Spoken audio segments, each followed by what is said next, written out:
تو صوبوں نے تعلیم پہ اپنا بجٹ بڑھایا, صوبوں نے صحت پہ اپنا لگایا. اب اگر کوئی صوبہ نہیں لگاتا تو اس میں ہمارا کوئی قصور نہیں ہے. لیکن پیپلز پارٹی نے تھوڑے دنوں پہلے چیئرمین بلاول بھٹو زرداری صاحب نے سندھ حکومت کی کارکردگی پہ ایوان صدر میں ایک بریفنگ دی. اس بریفنگ کو بھی بڑا تنقید کا نشانہ بنایا جاتا رہا اس آج کے بعد کہ جی وہ بریفنگ, وہ بلاول کی بریفنگ تو وہاں پہ جل گئی. نہیں بھائی, بلاول کی بریفنگ کیوں جل گئی؟ جو بلاول نے وہاں پہ صحت میں کام کی ہے, جو بلاول نے وہاں پہ تعلیم میں کام کیے, جو سندھ میں کام ہوئے, وہ ایک آگ میں جل گئی. کیا پنجاب حکومت کی ساری جو کارکردگی ہے وہ ایل ڈی اے کی آگ میں جل گئی تھی؟ یہ پہلی آگ پلازا میں ہوا, بالکل بہت افسوسناک ہے. انسانی جان کا ضیاع جو ہے وہ کسی حد تک بھی افسوسناک ہے, اس کو بالکل رکنا چاہیے تھا. آپ کے توسط سے پوچھنا چاہتا ہوں کہ کیا یہ گل پلازا پیپلز پارٹی کی حکومت میں قائم ہوا؟ آپ نکالیں, گوگل کریں کہ یہ گل پلازا کس کی حکومت میں قائم ہوا. قادر پٹیل صاحب نے بتایا اسمبلی میں کہ یہ کس طرح قائم ہوا. سر 18 سال سے آپ لوگ ادھر ہیں, یہ اس طرح کی چیزوں کی تو رینوویشنز ہونی چاہیے, کوئی ان کی ریگولیشنز ہونی چاہیے, بالکل ہونی چاہیے. فالو اپس ہوتے ہیں, فالو اپس ہوتے ہیں, بالکل ہوتے ہیں. پیپلز پارٹی اپنی ذمہ داری سے کہیں نہیں بھاگ رہی.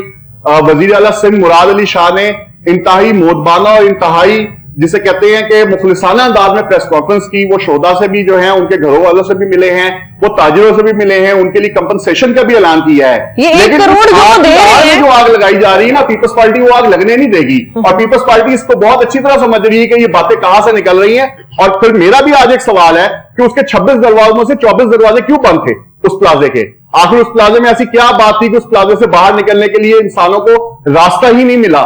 اور ایک آگ جو اتنی تیزی سے بھڑکی کہ وہاں کے جو عینی شاہدین ہیں وہ کہتے ہیں کہ 5 منٹ کے اندر پورا پلازا چل کے راکھ ہو گیا, 3 منزلوں پہ آگ پہنچ گئی. تو یہ بہت سارے سوالات ہیں. یہاں پہ ہمارا مسئلہ یہ ہے کہ ہر بندہ جو ہے وہ تحقیقاتی کمیشن کا افسر بھی ہے, ہر بندہ جو ہے وہ یوٹیوبر بھی ہے, ہر بندہ جو ہے سوالوں کے جواب لینے کے لیے تو ہم نے آپ کو بالکل حکومت نے سوالوں کے جواب دیے ہیں. میں بھی یہاں پہ دینے کے لیے بیٹھا ہوا ہوں اور حکومت بھی دینے کے لیے بیٹھی ہوئی ہے. مراد علی شاہ نے پریس کانفرنس پہ ہر صحافی کا جواب دیا ہے, ہر بات کا جواب دیا. اور جہاں تک ان لوگوں کی بات ہے نقصانات کی, اس کے ازالے کے لیے جو جانی نقصان ہوا اس کا ازالہ تو ظاہر ہے کوئی بھی حکومت وقت نہیں کر سکتی. اس پہ جو حکومت وقت کمپنسیشن دے سکتی ہے وہ حکومت وقت دے رہی ہے. لیکن اس کے علاوہ گل پلازا کے جو تاجروں کا مسئلہ ہے اس کو پہلی اس میں فرصت میں حل کیا گیا, اور وہاں کے چیمبر آف کامرس کے ساتھ وہاں کے جو لوکل تاجروں کی تنظیمیں ان کے ساتھ بیٹھ کے سندھ حکومت نے ان کا بھرپور انتظام کیا ہے کہ جن کا جو مالی نقصان ہوا ہے وہ بالکل پورا کیا جائے گا. لیکن خدارا اس آگ کی جو لپیٹ میں جو ہے نا وہ 18ویں ترمیم کو نہ لے کر آئیں. نہ یہ آگ لگانے کے لیے پیپلز پارٹی نے بندے بھیجے, نہ یہ آگ پیپلز پارٹی نے لگائی. مگر ان کی حکومت میں تو لگی, بالکل حکومت میں تو بالکل لگی ہے. لیکن حکومت میں ہونے کا مقصد یہ نہیں کہ آپ بالکل ہمیں مورد الزام ٹھہرائیں. ہم اپنے الزام سے نہیں بھاگ رہے, ہم ان کی کمپنسیشن کے لیے بھی تیار ہیں. ہم آئندہ اس کی ریگولیشنز کے لیے بھی جو ہے وہ مراد علی شاہ صاحب نے جو ہے سی ایم سندھ نے وہ بہت زیادہ جو ہے احکامات دی ہیں. لیکن خدارا 18ویں ترمیم اور اس میں جو کنیکشن خواجہ آصف صاحب نے جوڑا ہے, آپ لوگ پھر ثانیہ ہونے کا انتظار کیوں کرتے ہیں جب آپ لوگ سب کچھ کرنے کو تیار ہے؟ 4 دن ایک بات ہوتی, پوری دنیا تمسخر بنا رہا ہے, 4 دن آگ لگی رہی ایک پلازا کے اندر. مجھے آپ ایک بات بتائیں, 4 دن پلازا کے اندر اگر آگ لگی رہی تو کیا اس آگ کو بجھانے کے لیے ایک فائر فائٹر شہید نہیں ہوا؟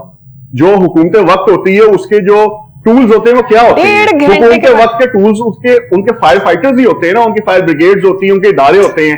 کیا ان لوگوں نے آگے بڑھ کے اپنی شہادتیں نہیں دی؟ انہوں نے آگے بڑھ کے اس کو بچانے کی کوشش نہیں کی؟ مرتضیٰ وہاب 24 گھنٹے دن رات وہاں پہ کھڑا رہ کے جو کام تھے اس کی نگرانی نہیں کرتا رہا. تو جو انسانی طور پہ جو حکومتی طور پہ پاسبل تھا, تو وہاں رینجرز کام کر رہی ہے, رینجرز بھی کام کر رہی ہے. رینجرز تو جی بڑے عرصے میرے بچپن سے کام کر رہی ہے وہاں پہ. اور اگر رینجرز آپ اتنا ذمہ داری رینجرز کو تو نہیں دیتے جتنی آپ پیپلز پارٹی کی حکومت کو دیتے ہیں, تو پھر خدارا اس بات کو ان کی کام نہیں ہے نا, تو نہیں ہے نا کام. تو یہی تو میں بتا رہا ہوں کہ شہری حکومت کا کام تھا. شہری حکومت نے بھرپور قسم کی اپنی جو ہے وہ وہاں پہ جتنی بھی ان کی تھی فورس کو بھیجی. فائر فائٹرز نے وہاں پہ جو ہے وہ فائر فائٹنگ کی اور اس میں ان کی شہادتیں بھی ہوئی. یہ ایک افسوسناک واقعہ ہے, لیکن اس کے بعد جو اس پہ سیاست ہو رہی ہے وہ اس سے زیادہ افسوسناک ہے. اور میں ایک بات یہاں پہ کہتا چلوں کہ پیپلز پارٹی ایک واحد جماعت ہے جو کسی بھی اس طرح کے سانحات پہ سیاست نہیں کرتی. ابھی میرے بزرگ نے یہاں پہ کہا کہ سیلاب آیا, تو پیپلز پارٹی نے کبھی یہ نہیں کہا کہ سیلاب میں جو بندے مر گئے وہ مریم نواز شریف کی وجہ سے مرے. تو نون لیگ کو اس چیز کا سوچنا چاہیے, اور وزیر اعظم کو اس بات کا سوچنا چاہیے کہ خواجہ آصف صاحب جو یہ بیان دے رہے ہیں ان کو خود کچھ خواجہ آصف کو شرم ہونی چاہیے, کچھ حیا ہونی چاہیے کہ وہ یہ بیان دے کیا رہے ہیں 18ویں ترمیم کے بارے میں. کیونکہ سیلاب تو میں نے 18ویں ترمیم کی بات کر رہا ہوں جو اس کو خواجہ آصف نے ملایا اس آگ کے ساتھ. جی غلام محی الدین صاحب آپ بتائیں کہ خود ہی ترامیم بناتے ہیں اور خود ہی کھڑے ہو کے کہہ دیتے ہیں کہ جی یہ جو ہے نا یہ ایک ڈھکوسلا ہے. کیا کہیں گے اس بارے میں کہ ایک طرف اتنا بڑا سانحہ ہے کہ 4 دن تک آگ لگی رہی, دنیا دیکھ رہی ہے, سارے لوگ دیکھ رہے ہیں, لوگ اپنے پلو بچاتے پھر رہے ہیں, اپنے آپ کو پیچھے کرتے پھر رہے ہیں, آپ کیا کہیں گے, آپ کی پارٹی کیا کہے گی اس بارے میں؟ دیکھیں جی ابھی 26ویں ترمیم اور 27ویں کا تو ابھی قصہ آپ کے سامنے ہے, جس طرح وہ ہی ہے سارے اس میں جتنے یہ فارم 47 والے سارے یہ لوگ اس میں اکٹھے ہیں جو ان کو عوام نے دیا ہی نہیں مینڈیٹ, یہ سارا انہوں نے دیا ہے جنہوں نے دیا ہے اور انہوں نے ان سے کام لیا ہے. اب وہ 26 اور 27ویں والی وہ حلال ہو گئی ہے کیا؟ مجھے جو ججوں کو آپ نے نکالا ہے جو ایماندار تھے جو جتنے بوگس قسم کے لوگ تھے ان کو آپ نے رکھ کے کروڑوں روپے پیسے ضائع قوم کے غلط قانون بنا کر اور آپ نے یہ جو سسٹم بنایا, پہلے تو یہ سارا سسٹم ہی غلط ہے. خواجہ آصف کون سا الیکشن جیتا ہے؟ 50,000 سے صاحب کو ہرا تھا, وہ اس کی کیا بات کریں. 18ویں ترمیم تو چلو انہوں نے پیپلز پارٹی نے پارلیمنٹ سے منظور کروائی اپنے دور میں, اس میں انہوں نے زیادہ تر اختیارات دیے ہیں صوبوں کو, لیکن صوبے ناکام ہیں سارے. میں آپ کو اپنی بات بتاؤں, میں پیچھے مجھے ہارٹ کی تکلیف ہو گئی تو میں نے بیٹے کو کہا, میں نے کہا یار درد ہو رہی ہے, اس نے کہا پاپا گاڑی میں بیٹھے, میں نے کہا 1122 کو بلا لے. وہ آگے وہ ذرا مجھے وہ آگے گاڑی تک لے گیا, جناب میں اس میں بیٹھا ہوں, خدا کی قسم شاید میں وہ اس کے جاتے جاتے بندہ مر جائے. اس کی یہ حالت ہے, ٹھک ٹھک ٹھک ٹھک, نہ اس کے وہ شاک ٹھیک ہے, نہ کوئی طریقہ اس میں کوئی دوائی کا, وہ ساری کا اس کی کچرا بن گئی ہیں وہ گاڑیاں جو پرویز راج نے لگائی تھی. وہ یہ کس کی ذمہ داری ہے؟ اگر وہ تمہاری حکومت نہیں ہے لیکن وہ تمہارے انڈر تو ہے نا, آپ کوئی بندہ لینے کے لیے تیار نہیں ہے. آپ شام کا ایک آیا نوٹیفیکیشن, 2 وہ بیویوں کو 4 کروڑ روپیہ دیا گیا میک اپ کے لیے, پتہ نہیں وہ سچا ہے فیک ہے, وہ فیک ہے جی. وہ اگر اس طرح کے کوئی کام ایسے ہوتے ہیں تو میں تو حیران ہو جاتا ہوں. کبھی پچھلے وہ 40 کروڑ روپے لگا کے آ گئی ہیں ادھر وزیر اعلیٰ, وہ وہاں پہ کیا نام جاپان میں 16 کروڑ نقد دے لیا, باقی جہازوں کے کرائے, اور یہ تو اس کا فائدہ ملک کو تو بتائیں کرنے کا. انہوں نے کچھ نہیں کرنا, یہ سب ڈرامے ہیں آپس میں, یہ فکس ہے ان کا میچ, کوئی نہ کوئی چیز اٹھاتے ہیں اس پہ ہمیں آپ بلا لیتے ہیں, تو ہم تو ان پہ کیا تبصرہ کریں. ہمیں خود شرم آتی ہے جو یہ کر رہے ہیں. پوری دنیا میں ہمارا جگ انسائی ہمارا اس وقت 53 ارب روپیہ 5300 ارب روپیہ ہمارا جو ہے وہ IMF کہہ رہا ہے یہ باہر گیا, منی لانڈرنگ ہو گیا, جہاں سے پیسے باہر کیے ہیں. ابھی شام کو پتہ نہیں وہ بھی جھوٹ ہے کہ پتہ نہیں کہ 17 ارب ڈالر وہ پکڑے گئے دبئی سے, شام کا چل رہا ہے, پتہ نہیں وہ بھی شاید جھوٹ ہو کہ اس میں کیا کیا کچھ ہم کر رہے ہیں. ہمیں تو سمجھ نہیں آ رہی اس ملک کے ساتھ. یہ PIA گیا 10 ارب میں, اس کے بقایا داروں کو بھی اسی طرح کے اونے پونے داموں پہ جا رہا ہے. ہمیں بتائیں کہ یہ ملک اس لیے بنا تھا, کون سا ہمیں بتائیں قائد اعظم کا اصول ہے جو اس ملک میں لاگو ہو رہا ہے. جس ملک کا قانون نہیں ہے, آئین نہیں ہے, آپ کو کوئی حق دیتا, جس کی مرضی ماں بہن کو اٹھاؤ اور اس کو لے جاؤ, جس کو مرضی مارو, جو مرضی کرو, جس کے گھر ایسا قانون بنا رہا ہے کہ جس کے مرضی پولیس جا سکتی ہے, اس کو اٹھا لے گی. یہ بتاؤ, یہ ہم کشمیر میں رہتے ہیں جہاں بھارت ان کے ساتھ ظلم کا, وہاں ایسا کوئی قانون نہیں ہے جس طرح کے ہم قانون بنا رہے ہیں. 2-2 سال کے لوگ اندر ہیں جیلوں میں, کسی کو فوجی عدالتوں نے سزا دی ہے نجائز, اور وہ جو ناب چل رہا ہے, اور آپ کے سارے جو باہر کاروبار وہ ڈیڈ ہو گیا, آپ کی ملیں بند ہیں. میں آپ کو چھوٹی سی بات, کل میرے بندے کو پکڑ لیا شدیرے میں, وہ مال لے کر آ رہا تھا ہماری فیکٹری کا, وہ کاغذ پرنٹ تھا. اس نے پولیس والے نے روکا, اس نے کہا جی یہ دیوان فوڈ کا ہے. اس نے کہا جی اچھا رکو اندر, کہنے کو پہلے فوڈ کا لاؤ. وہ بندے نے ٹیلی فون کیا, ہم نے اس کو فوڈ کا کہا تھا, میں نے ادھر آؤ, بندہ لے کر گیا جی اس کے پاس. اس نے کہا نہیں مالک کو بلاؤ جی. پھر اس کی تھوڑی بہت پتہ نہیں کس طرح کو اس کو بندے کو کر کے وہ لائے. اب مجھے بتاؤ اس کا کیا اختیار ہے؟ فوڈ اتھارٹی کا بھی آپ کو دے دیا, ٹیکس لینا, وہ کہتا میں نہیں لیتا. یہ تو حالات سڑک پہ ہوا ہے, یہ اس طرح کے ہمارے تھا. ہم کام کریں گے ادھر, ہر بندہ یہاں سے بھاگ کے, یہ سامنے ہے دبئی, 3 گھنٹے کا سفر ہے, یہاں سے بھاگ رہا ہے, کوئی بنگلہ دیش جا رہا ہے. اس ملک میں لا قانون کی چیز کوئی نہیں ہے.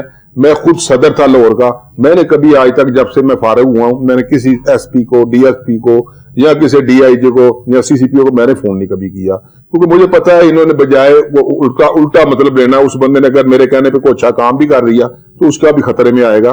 ہمیں تو وہ سارے لگائے ہوئے ہیں, ہمارے پیچھے لگائے ہوئے ہیں لوگوں نے.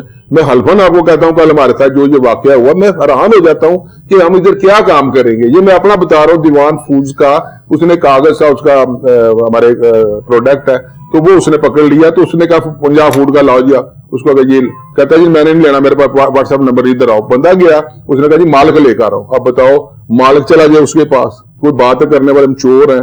ہم کیا کام کریں گے؟ اس سڑک پہ کھڑے ہو کے ہمارے ساتھ جو ظلم ہوتا ہے کوئی پوچھنے والا نہیں ہے. ایک بندے کے پاس 200 روپیہ نہیں ہے, اس کو 2500 روپیہ جرمانہ ہے, اس کو مارتے ہیں, اس کو جیل میں لگے وہ مر جاتا ہے, اس کو سننے والا کوئی نہیں ہے. یہ ملک ہے, جنگل کا قانون ہے, آپ کون سے اس ترمیم کا. یہاں جتنے مرضی آپ قانون لے آئیں, قانون پہ عمل ہوگا, ملک بچ جائے گا. اگر لا اینڈ آرڈر اچھا نہیں ہے تو اس کا ذمہ دار ہم نہیں ہے, یہ بہتر کرنا ان کی ذمہ داری ہے. اور یہ جبکہ ان کے اوپر ہے ہی کوئی ذمہ داری نہیں ہے, جن کو لوگوں نے دیا ہی نہیں ووٹ.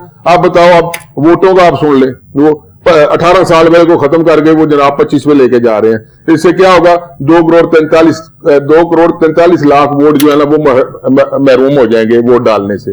شاید ان کو یہ ہے کہ یہ ووٹر جو ہے یہ ہمارے اگینسٹ جائے گا. تو جب ایسے ایسے قانون آپ بنائیں گے, وہ 18 سال والا جو ہے وہ اس وقت پائلٹ بن رہا ہے, وہ اس وقت جناب وہ ملٹری میں لیفٹیننٹ عہدے پہ جا رہا ہے, تو وہ سارے عہدوں پہ جا رہا ہے پڑھ کے.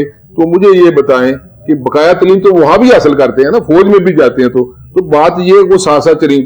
اب آپ بتاؤ کہ 18 سال والے کو تو یہ انسان نہیں سمجھتے, 25 سال سے 26 والا ٹھیک ہے, 26 والا بھی ان کے ساتھ نہیں ہے, پھر اور کچھ بنائیں گے. تو ان سے کوئی چیز جو ہے نا پاکستان کی بہتری نہیں ہو رہی. آپ کی معیشت دن بدن برباد ہو رہی ہے, آپ کی ملیں کاروبار بند ہو رہا ہے, ملازمتیں محدود. جس نے باہر جانا وہ بیچارہ مزدوری کے لیے جاتا ہے, اس کو کہتے ہیں فلاں کرو وہ کرو, وہ 2 لاکھ روپیہ دے تو جہاز پہ چڑھنے دیتے ہیں. وہاں FIR نے بندے بٹھا دیے اس کو پکڑ کے, چلو بھی اندر. اس کا کسی کا پھاڑ رہے ہیں اس کا وہ کیا نام ہے پاسپورٹ پھاڑ رہے ہیں. یہ ہم کیا دیکھ رہے ہیں, باہر جا کر وہ فارن ایکسچینج ہمارے ملک کو دے رہے ہیں جس کے اوپر یہ ملک چل رہا ہے. ہم چاہ ہی نہیں رہے کہ ہم کوئی بہتری کریں اس ملک کے لیے. یہ سارے ایک ہی چٹے بٹے سارے کٹھے ہو کے آ گئے ہیں, تو ان کے اوپر تبصرہ کرانا بھی گناہ میں تو سمجھتا ہوں.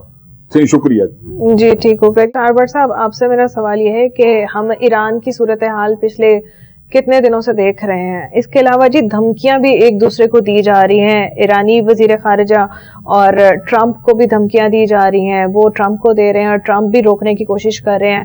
کیا کہیں گے اس معاملے میں کہ اونٹ اب کس کروٹ بیٹھے گا؟ آپ کو کیا لگتا ہے, کیا یہ ایک جنگ کی صورتحال لے جائے گا, اختیار کر لے گا؟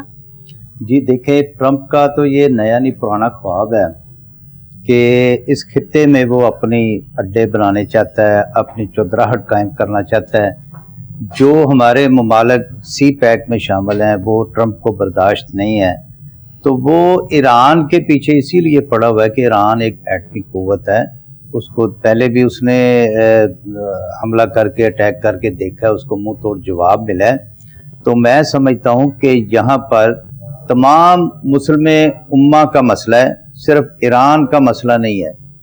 اگر امریکہ یہاں پہ اپنے اڈے بناتا ہے تو ہمارا پورا مڈل ایسٹ جو ہے وہ ان کے اوپر وہ وہاں بیٹھ کے پھر حملے کرے گا, اپنی چودراہٹ قائم کرے گا. تو ایران کو پہلے اسرائیل کے تھرو اس نے ابھی اٹیک کر کے چیک کر لیا ہوا ہے, تو انشاءاللہ اگر وہ دوبارہ ایسی جرت کرے گا ٹرمپ, تو اس کو منہ توڑ جواب جو ہے ایران ضرور دے گا. وہ دھمکیاں دے رہا ہے, جب اس کو اس کے اوپر حملہ کر کے دیکھے گا تو اس کو انشاءاللہ اس کا منہ توڑ جواب ملے گا. اس کے ساتھ ساتھ میں جو اپنے میرے بھائیوں نے کچھ بات کی, میں بات کرنا چاہتا ہوں. ایک تو وہ گل پلازہ والا نہایت ایک افسوسناک وہ واقعہ ہے کہ جس میں 60 سے 61-62 تقریباً قیمتی جانیں, انسانی جانیں جو ضائع ہوئی ہیں. تو یہ سوالات میرے بھائی نے اٹھائے کہ جی وہ وہاں پہ دروازے بند تھے, وہ پہلی فلور پہ راستہ نہیں تھا, دوسرے پہ نہیں تھا.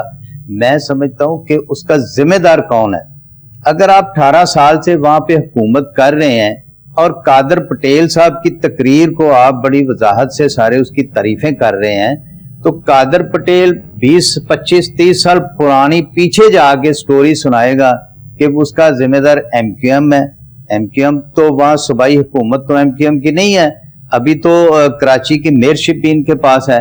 تو میں سمجھتا ہوں کہ یہ کسی اور کے اوپر ملبہ ڈال دینا, یہ ان لوگوں کے ساتھ مذاق کرنے والی بات ہے کہ ان کے زخموں پہ نمک چھڑکتے ہیں مرہم لگانے کی بجائے کہ ان کے دکھ درد میں شامل ہوں, اور میڈیا پہ آ کے وزیر اعلیٰ سندھ جو وہ بیان دے دے کہ ہم یہ کریں گے وہ کریں گے. جب ہو جاتا ہے پھر پریس کانفرنسز ہونا شروع ہو جاتی ہیں, تو یہ پہلے اس کے انتظامات کیوں نہیں کیے جاتے؟ کیوں وہاں پہ دیکھیں بیرون ملک ہر بلڈنگ کے اندر وہ آگ بجھانے والے سلنڈر ہوتے ہیں, تو وہ اور اس کے اوپر ایکسپائری ڈیٹ لکھی ہوتی ہے کہ اس کو استعمال کرے یا نہ کرے. ہم پہلے کیوں نہیں ایسے کام کرتے؟ 2 اسپتال سندھ میں بنا دیے, آپ پوری دنیا کو وہ بتا رہے ہیں کہ ہم نے ہاسپٹل بنا دیے, ہم نے ہاسپٹل بنا دیے. تو وہ خواجہ آصف نے بھی اسی لیے کہا کہ وہ ترمیم کی تھی, انہوں نے اپنے دور میں کی تھی, اس وقت بھی پریزیڈنٹ آصف علی زرداری صاحب تھے, تو صوبوں کو اختیارات بھی دیے, ان کو فنانشل جو ان کا حصہ بنتا تھا وہ بھی دیا. تو کیوں نہیں انتظامات بر وقت کیے جاتے؟ اور 1122 کی میرے بھائی نے بات کی, میں سمجھتا ہوں پنجاب کے اندر بہترین وہ سروس جو 1122 کی ہے. ہر بندے کی دہلیز پہ 5 منٹ پہ وہ پہنچتے ہیں اور فوری وہاں پہ لوگوں کو طبی امداد دی جاتی ہے.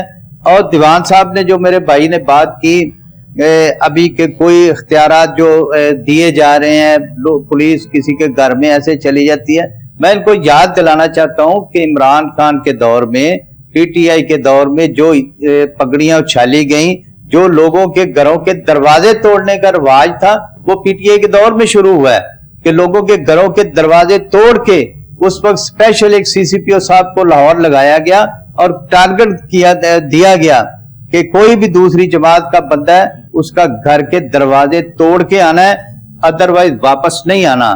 لوگوں کے گھروں میں کھڑے ہو کے گولیاں چلائی گئیں, لوگوں کے شیشے توڑے گئے, دروازے توڑے گئے اور عزتیں پمال کی گئیں. تو یہ رواج پی ٹی آئی نے شروع کیا ہے. نون لیگ کی گورنمنٹ نے ایسا اختیارات کسی کو نہیں دیا. آپ نے کسی کا نہیں سنا کہ کسی کے گھر کے دروازے توڑ دیے, یا پولیس نے گھر میں کھڑی گاڑیاں توڑ دی, یا گھر میں کھڑے ہو کے فائرنگ کر دی. اگر ایسا کوئی واقعہ تو بتائیں. یہ رواج, یہ اختیارات عمران خان نے دیے تھے پولیس کو کہ لوگوں کے اس طرح عزتیں جو پمال کرنی ہے, کسی کو پنجاب کے اندر رہنے نہیں دینا. لوگ مجبور ہو گئے تھے اس وقت, اپنے گھروں کو چھوڑ کر بھاگے تھے کہ یہ جنگل کا قانون پاکستان میں پنجاب کے اندر اسپیشلی یہ آ گیا. تو یہ باتیں اب کرنا, قانون کسی کو سکھانا, قانون کا بتانا, اختیارات کا بتانا, یہ اب تو آپ کہہ رہے ہیں. اس وقت آپ نے عمران خان کو یہ مشورہ کیوں نہیں دیا کہ آپ اس طرح لوگوں کی پگڑیاں اچھالیں گے, لوگوں کے گھروں میں داخل ہوں گے, کل کو آپ کی باری بھی آئے گی. مگر بالکل اس وقت آپ کوئی نہیں, ایسا سانیہ, ایسا واقعہ آپ کوئی نہیں آپ کو نظر آئے گا کہ لوگوں کے گھروں کے دروازے توڑ کے تو پھر واپس آنا. ایسا واقعہ آپ کو کہیں نظر نہیں آئے گا. ایسا کوئی اختیارات پولیس کو نہیں دیا گیا. اور اگر جرائم کے خلاف اختیارات دیے گئے ہیں, اگر سی سی ٹی ڈپارٹمنٹ بنایا گیا تو وہ واضح ہے, وہ کلیئر ہے کہ وہ جرائم کے خلاف ہے. اگر کوئی ڈکیتی کرتا ہے, اگر کوئی کسی عورت کو تنگ کرتا ہے, کسی کو گھر سے نکلے عورتیں خوف زدہ ہوتی تھی, اب انشاءاللہ وہ پنجاب میں خوف نہیں ہے.